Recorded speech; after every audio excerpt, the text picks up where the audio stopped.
Hello my kitchenettes and welcome to David's Kitchen.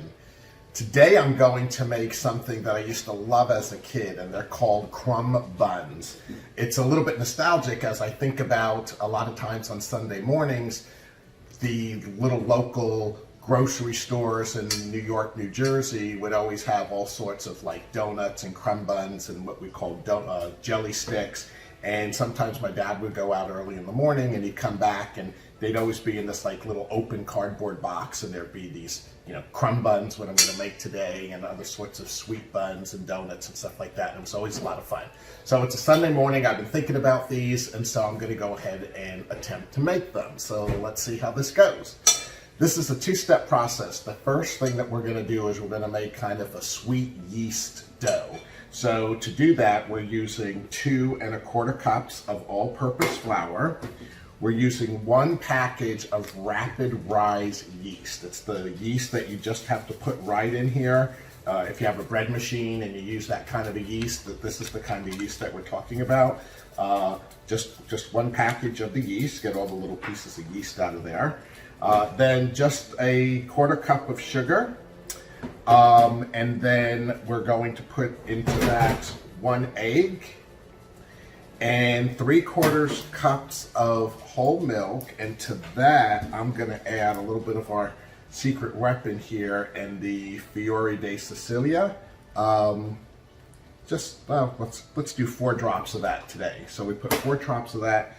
We'll put that in here. And now we're going to use our bread hook on the KitchenAid, and we're going to go ahead and make the dough. One last thing is going to be 6 tablespoons of very soft butter, and as we're making the dough, we're going to incorporate that into the KitchenAid. So let's go over and we'll start mixing this up. All right, my kitchenettes, as you see inside this, the dough's starting to pull together, and as it pulls together, at this point we can go ahead and start putting in our butter, and we're just going to put in about a tablespoon at a time and just drop it right in there, and we'll wait for it to incorporate each time before we add another one. All right, now that it is all blended in with the butter, we're going to go ahead and put this up higher and let it go for about another about medium high for probably another 6 minutes or so. All right, after about 6 minutes, the dough now is stopped sticking to the sides and it's coming together. You can hear how loud it is as it's taking that ball of dough now and slapping it against the sides. So it's really come together, and at this point, we're basically done. So I'm gonna go ahead and lower this. Ooh, and the dough's come, as you can see, this nice, smooth, silky dough. It's almost like a cross between a cake batter and a dough. And we're gonna go ahead and transfer this to the bottom of a 13 by 9 pan. I can tell it's gonna be a sticky mess, so we're gonna see how this goes with the video on and off. We just might have to let it run and we'll see where we end up. All right, my kitchenette, so this dough is really sticky, and I have to say, it even intimidates someone like me. So if you're gonna think like, oh my God, how am I gonna do this? Don't worry about it, we'll get through it. The first thing you need to do is have a little bit of oil on your spatula, so I just kind of sprayed it on both sides. Have some flour to be able to put on your hands so you can move the dough around, and I have a greased 13 by 9 inch pan. Okay, you could use a glass one, you could use this one. And I'm gonna have to take a swig of coffee because this might be tough. All right, so let's see. We're gonna take this dough, which is very sticky, and fortunately with the spatula, as you can see, it's formed a sticky dough here. We're gonna go ahead and transfer it to the 13 by 9 inch pan. Try to get all of that done. All right, that's there. I'm going to use the spatula to kind of move it around a little bit. That ought to help. And, all right, put some flour on your hands and just move it around. Oh, it's actually not too bad. I went in there with one big swoop of moving the dough, and it moved rather easily. Wow. I could already smell how delicious our little secret of Fiore di Sicilia has made this dough. It is incorporated into the dough, so it's going to be really flavorful. And you know what? I don't want to. I see that there's just some thin spots. I want to make sure that we kind of cover that, but I don't want to work with this too much. Just go ahead and gonna let it stay here. Now what we're going to do is we're going to cover this with some plastic wrap, and it needs to rise for about an hour. Remember, there's yeast in here. So while this is rising, we're going to go ahead and make the crumb topping. So I'll be back. Hi, my kitchenettes, I'm back. Boy, the nice thing about making something in the morning is I get to have my morning coffee with you guys. So cheers. This is one of my favorite cups. It's little Dachshund, kind of Art Deco Dachshund. I absolutely love it. I love my coffee, so it's great to have that in the morning. So now we're going to go ahead and make the topping for the crumb cake. And this is really like one of the most delicious crumb cakey toppings you'll ever have in your life. 3/4 cups of brown sugar, 3/4 cups of granulated sugar, and just about 1/4 teaspoon of salt.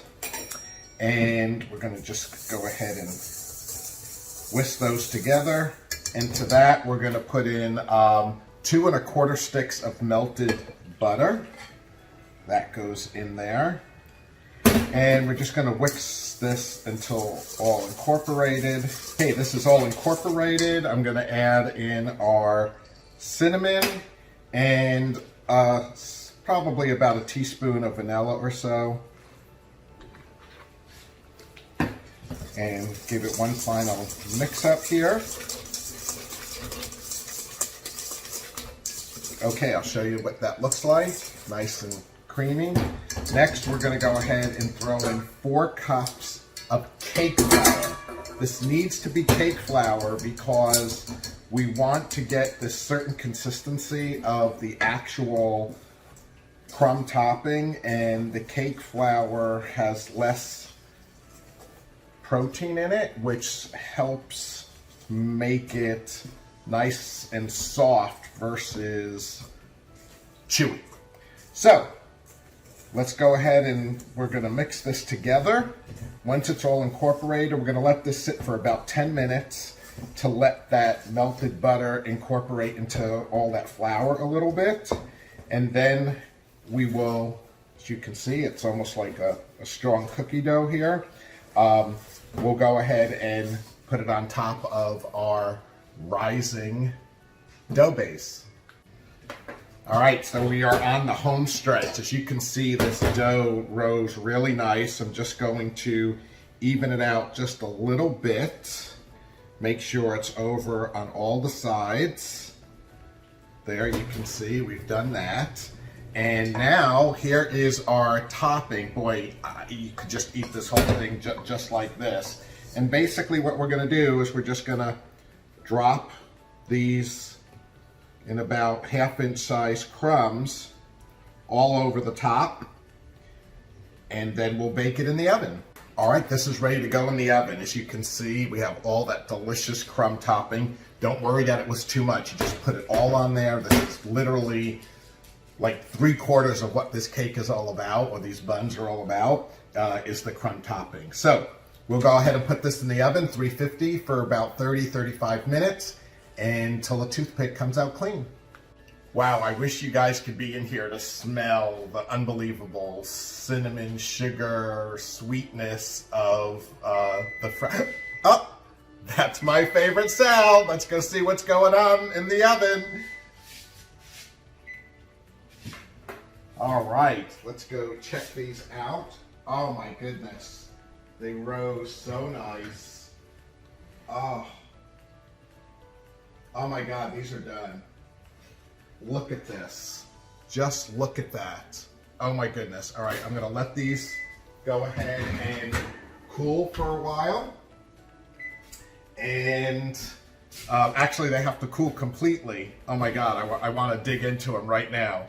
But we'll let these cool, and I'll show you how we're gonna decorate them with a little confectioner's sugar and cut them up, and I'm gonna have one. Hello, my kitchenettes.